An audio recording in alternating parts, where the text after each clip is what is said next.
بسم اللہ الرحمن الرحیم۔ آج کا ہمارا سبق علم الصرف کا پہلا سبق ہے۔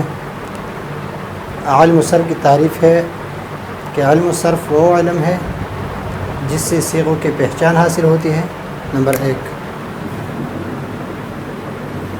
نمبر 2، اور لفظوں کو گرداننے کا طریقہ، اور نمبر 3، ایک صیغے سے دوسرا صیغہ بنانے کا قاعدہ معلوم ہوتا ہے۔ یعنی علم الصرف کی تعریف کہ صیغوں کی پہچان، لفظوں کو گرداننے کا طریقہ اور ایک صیغے سے دوسرا صیغہ بنانے کا قاعدہ معلوم ہو۔ تو سب سے پہلے علم الصرف وہ علم ہے، صرف کا معنی ہے پھیرنا، اور اس میں بھی صیغے جو ہے وہ ایک صیغے سے دوسرے صیغے بن جاتے ہیں۔ تو صیغوں کی پہچان، صیغہ کہتے ہیں لفظ کو۔ مثلا ہم کہیں کہ فاعل، فاعل یہ ایک صیغہ ہے، فعل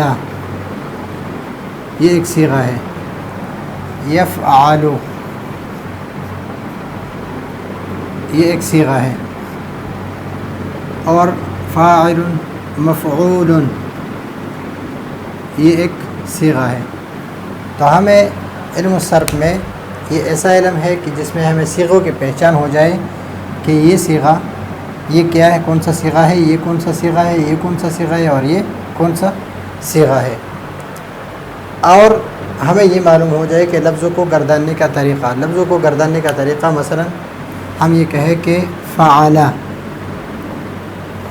فعل، فعل کا معنی ہے کہ اس ایک آدمی نے کام کیا۔ تو اگر ہم کہیں کہ دو آدمی نے کیا تو فعل یہ گردان ہے اس کے، فعل، فعل، فعلوا، فعلت، فعلتا،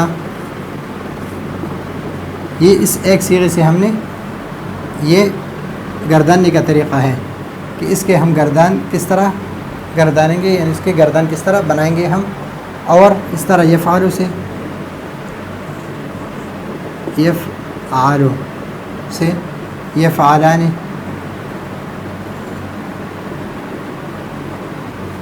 اور یفعلون،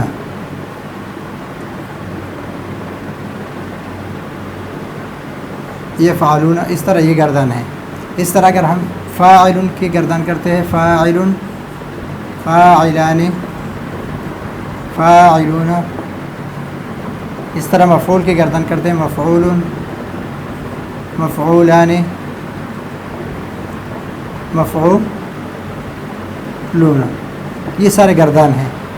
تو اس طرح یہ گرداننے کا طریقہ ہمارے سمجھ میں آ جائے کہ صرف صغیر ہو یا صرف کبیر ہو، جس طرح بھی ہو ہم اس کے گردان کر سکیں، اور ایک صیغے سے دوسرا صیغہ بنانے کا قاعدہ معلوم ہو۔ ایک صیغے سے دوسرا صیغہ بنانے کا قاعدہ، اس کا مطلب یہ ہے مثلا ہمارے پاس ہے فعل، فعل یہ ہے ماضی معروف، ماضی معروف ہے۔ تو اگر ہم یہ ماضی معروف ہے، اس سے ماضی مجہول ہم کس طرح بنائیں گے؟ ماضی مجہول ہم اس سے کس طرح بنائیں گے؟ تو اس کے لیے ہمارے پاس قاعدہ معلوم ہو کہ اس پر ہم زبر پیش پڑھیں گے اور اس پر زیر پڑھیں گے، تو فعل، تو یہ مجہول کا صیغہ بن گیا، مجہول کا صیغہ بن گیا۔ تو اس علم میں سب سے پہلے ہمیں صیغوں کی پہچان ہو جائے، پھر اس لفظوں کو ہم گرداننے کا طریقہ جو ان صیغوں کے گرداننے کا طریقہ کہ فاعل کے کیا گردان ہے، یفعل، فعل، فعل، فعل، فعلا، یفعل، یفعلان، اس کے کیا گردان ہے، یہ ہمارے سمجھ میں آ جائے۔ اور تیسری بات یہ ہے کہ ایک صیغے سے دوسرا صیغہ بنانے کا طریقہ ہمارے سمجھ میں آ جائے کہ فعل ہے، فعل یہ ماضی ہے، اس سے ہم مضارع کس طرح بنائیں گے؟ شروع میں ہم حمزہ یا شروع میں ہم علامت مضارع لائیں گے اور فا کلمے کو ساکن کریں گے، یف، اور یفعل اگر دیکھیں گے کہ کون سے باب سے ہے وہ ابواب ہم پہچانیں گے، اور آخر میں اس کو ضمہ دیں گے. تو یفعلو یفعلو یفعلو. اور اگر ہم یہ یفعلو یہ کون سا ہے؟ یہ ماضی مضارع معروف ہے، مضارع معروف ہے. تو مضارع معروف سے ہم مضارع مجہول کس طرح بنائیں گے؟ تو مضارع مجہول بنائیں گے تو یفعلو. یفعلو مضارع مجہول ہے. تو اس صرف میں ہم یہ اصطلاحات بھی جانیں گے کہ یہ صیغہ اسم فاعل ہے،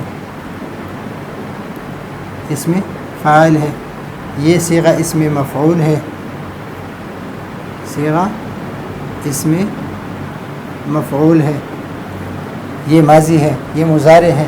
اس کے پہچان ہمارے سمجھ میں آ جائیں گے، اس کے قاعدے بنانے کے طریقے بھی سمجھ میں آئیں گے، اس کے گرداننے کے طریقے بھی سمجھ میں آ جائیں گے. اور ہم یہ بھی جانیں گے کہ مضارع کیا ہے، ماضی کیا ہے، معروف کیا ہے، مجہول کیا ہے، مفعول کیا ہے، اسم اعلیٰ کیا ہے، اس میں تفضیل، یہ سارے سب کچھ جو ہے یہ ہم صرف میں جانیں گے. اس سب جاننے کا ہمیں فائدہ کیا ہوگا؟ تو فائدہ اس کا یہ ہے کہ اس علم کا فائدہ یہ ہے کہ الفاظ کو صحیح طور پر پڑھنا آ جاتا ہے. جب ہم لفظ پڑھیں گے مثلا مفعول یا یفعلو، یفعلو، تو ہم اس کو اگر کہیں پر پڑھیں گے تو ہم اس کو یفعلو یفعلو اس طرح غلط نہیں پڑھیں گے، ہم صحیح پڑھیں گے. فعلت، فعلت،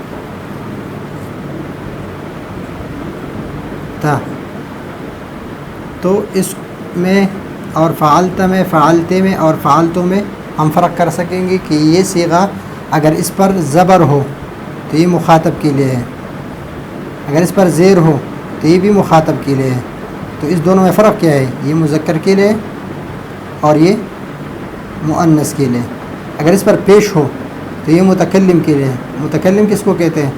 متکلم اس کو کہتے ہیں جو بات کرنے والے ہوتے ہیں. اور اگر اس پر ہم سکون پڑھیں گے اور اس پر زبر پڑھیں گے، فعالت پڑھیں گے، تو یہ پھر واحد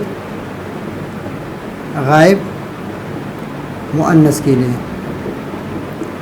تو اس طرح ہم صرف میں سب سے پہلے ہم صیغوں کی پہچان یعنی لفظ کو پہچانیں کہ یہ کون سا صیغہ ہے، پھر ان لفظوں کے گردان ہمارے سمجھ میں آ جائیں گے، اور پھر ایک صیغے سے دوسرے صیغہ بنانے کا طریقہ ہمارے سمجھ میں آ جائیں گے. اور ان سب کا فائدہ یہ ہوگا کہ ہم صحیح طور پر پڑھنا آ جاتا ہے کہ ہم ایک لفظ کو صحیح طریقے سے پڑھیں گے. تو یہ ہے آج کا ہمارا سبق. اگلے سبق کے لیے اجازت چاہتے ہیں. اللہ حافظ.